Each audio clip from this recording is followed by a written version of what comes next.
So how? I mean, if anybody in here wants to actually write a book, how do you go about it? So I'm just going to talk about that for about 10 minutes. So first, you got to start writing. So if you got an idea, it doesn't matter what it is, start writing it down.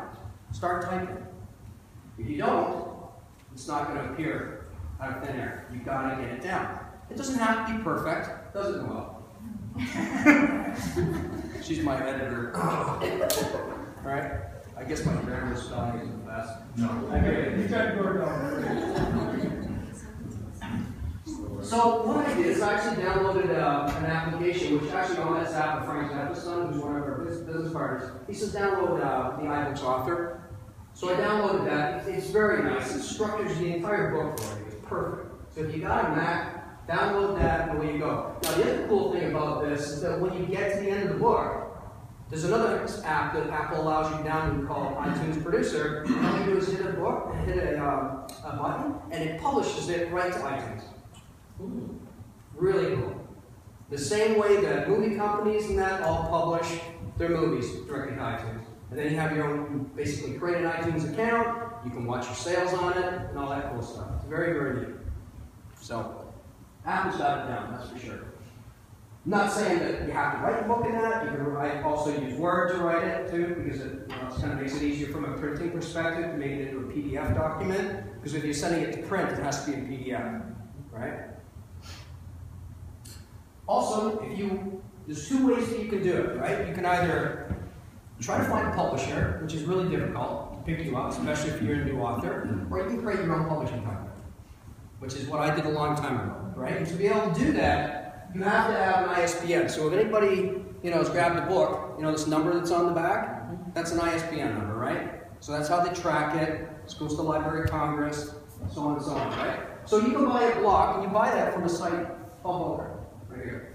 So you can remember that. It's called buyidentifiers.com. You buy a block of 10 ISBNs, and today, maybe somebody in this room becomes an author. Who knows? Then you got to design a cover. So you got to have something cool on the front that's going to attract someone's attention, right? So there's a cover. We did a lot of this in Photoshop.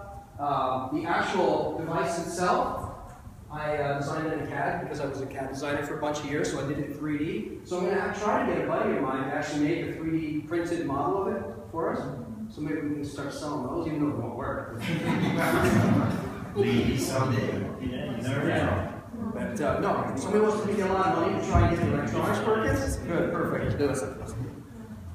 Then you have to submit it to the Library of Congress, and basically what that is taking all the text and you're copywriting it, right? So you end up with a copyright number, and all of a sudden you're a registered author. And I had to do the same thing with the previous book. I had to do this. This is a little bit different than fiction. And that's the actual website, copyright.gov, where you go. Then, it gets a little bit more technical. You got to convert it into all these different formats. So now I got to put it in Kindle. Already had it in iBooks, Google Play, Nook, which we haven't done yet. I don't know how many people use Nook, but that's the Barnes & Noble system. Plus, you also got to get it into print format. So all of these different places that you go to look for the book, whether it's on Amazon, whether it's on iTunes, or whether it's on Google Play, it appears there, right? Everybody get that? Get a good copy editor. I actually had two. I sent to a professional one, it came back, I couldn't believe it was all right. Right? And then I gave it to Noelle, and she helped. But I suggest don't worry about grammar and spelling. Get the story down. It doesn't matter. You can fix all that stuff later. Right? Just get the story down, get it out of your head. Setting up a publishing company, that's the Aegis Publishing. So you saw at the beginning of the video, I actually created that as a separate LLC, so it's a holding company for my books that the ISBN numbers are under.